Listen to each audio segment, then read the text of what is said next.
They say the fireman does all the work, the engineer drives, and the captain just talks. So that's, the fireman's the workers. I was in the Navy when this movie came out, and it kind of reaffirmed that, hey, that looks like a good time. I think I want to do that for a career. And I think it just reaffirmed my belief that that's what I wanted to do. We probably all saw it. Yeah, we all saw it. I think we all went and saw it. A couple of us all went together, right, with our wives. And I think the movie in general was great, and I think it did wonders for the firefighters afterwards. I mean, you know, driving down the street and everybody's waving at you now, and I think it really was great for the fire It was department. huge. People would come up to me years later, 2-3 years later, just, hey, is that really what you guys do? You guys are awesome. Every day when it's time to go to work, I never say, oh, I got to go to work. It's like, I can't wait to get to work. It's fun, you know, we have the camaraderie and Yeah, this very is our rewarding. home away from home. We we come here and we live with I live with these guys and we do everything together. It is a home. They are our family. We are family members. Close family. Yeah. Times we don't like each other, times we like each other, but it all washes out in the end. We eat here, sleep here, 24 hours a day. Off duty, we do things together. Real brotherhood. If you have any sickness, anything happens, next thing you know, the guys are at your house painting, yards, whatever you need. You don't even have to ask. It's a tight group. We come to work and I think every one of us every day we hope we get a fire. I mean, I know it sounds pretty bad, but that's what we're trained to do. And when you get a structure response, I think it's a pretty mad dash for the apparatus. The bells go off and you get to the rig in a quick amount of time. We have MDT's computers. It says what type of fire it is, whether it's a residential, commercial, brush fire. Our area, we have a lot of brush fires out here. And you get in, the engineer's job, he knows the area, the streets, he goes to the map, gets us lined out. We're excited. We want to be the first ones there. We don't want another engine company beating us in. And you get there and it's all in your training, you know, you just step by step, you evaluate it real quick. Captain usually gives what this is called size up, which is like an initial blast of information about what type of building it is, what's burning, and where he wants the other units to go. And usually the firefighters will take the hose lines, at least two will take a hose line and attack the fire. Somebody might go break out some windows or start some cross ventilation to get some air through there to make it more attainable for the firefighters going in. You go in, it's very smoky, and you can't see in front of your face and you're just crawling around, staying low. And you know, your mind's going 100 miles an hour, you know, because you're adrenaline and this and that. And it is, I don't want to say scary, but it's a different feeling when you can't see anything and it's real hot. You don't know what you're climbing over and tripping over and falling. And it's hard to describe unless you're really in one of those situations. You can't even see the fire. It's so smoky you can't even see fire. You can feel it, but you don't know where actually the fire is. And you have that feeling of, you're not panicking, but you have that feeling of, oh my gosh, where am I? Well, what am I going to do here? I know all these guys are right on my tails, but very disoriented when you're in there because there's furniture.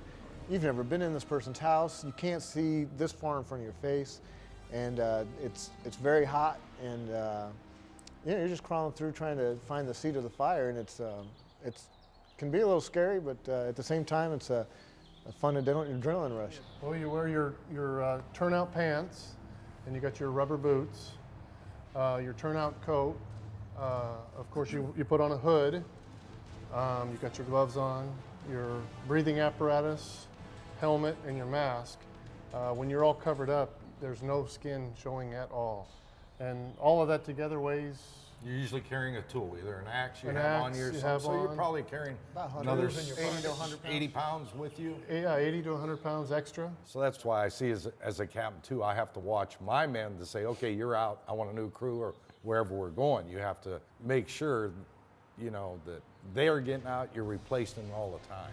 The fire may be the size of a trash can or maybe a well-involved structure, a few rooms burning, but because of the heat and the smoke and the gas and the fact that you can't see, you need to get in there, find the seat of the fire, and that's when you open up the nozzle and try and hit the fire itself. So there's a lot of tactics and strategies that are involved, and we're all taught that in the academy, and then we're also continuing education on different types of fire.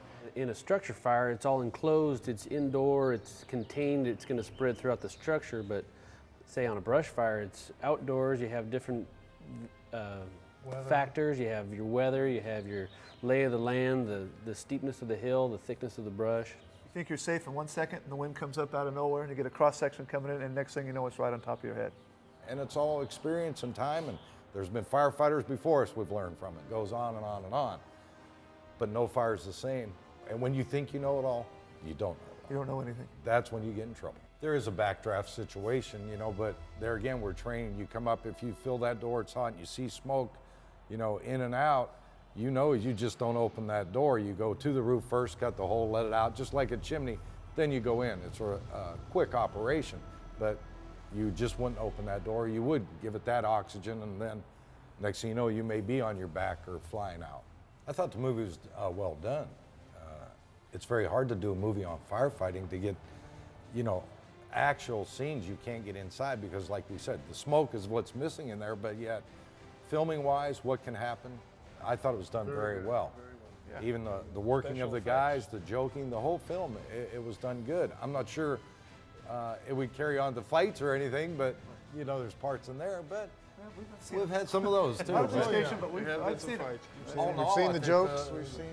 the movie did well. Was a good movie. The only non-parallel in the movie is that in those big buildings, when you're going in to fight a fire, you would have to have your breathing apparatus on to breathe in there You because can of walk smoke. around and talk. You With couldn't all that walk and super talk. heat, you're talking 1,500, 2,000 degrees. Of course, we're crawling on the ground, and then the water that we are squirting on the fire starts to boil. Now your knees are burning. You know, you don't feel that heat. But to a viewer and It's- not in our profession, I think it was done well. I think they get the feeling fire or scenes get the were idea. right on.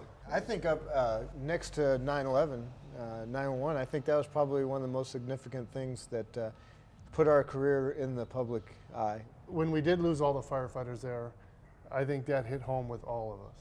Me personally, I think every single one of these guys, we all went back to try and help in one way or another for 9/11 to New York City. We just went back to help the guys back there, you know, cook, just help clean their station, do what we could to make these guys feel a little more comfortable. It almost made us feel like you got brothers all the way across the country. All the way across. All the way across the country. And, you know, after all the hurricanes that happened, you see all the firemen from New York down there helping out. They wanted to return the favor. I've never seen the brotherhood like it is after 9/11. We've always had it, but not to this extent all the way across the country. And I think that's really brought us even closer as a family. And I think the movie and 9/11 kind of put that in the general public's eye that, hey, we are here for them. We're risking our lives, and we have families too. I think it gave the public a better idea of what we do.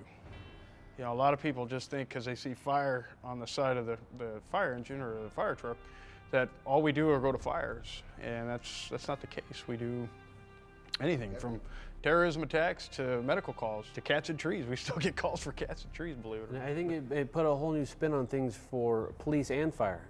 You know, fire and police working together, getting those people out and risking their lives and whatnot. So Our brothers paid a hell of a price for us to be acknowledged. It won't be forgotten.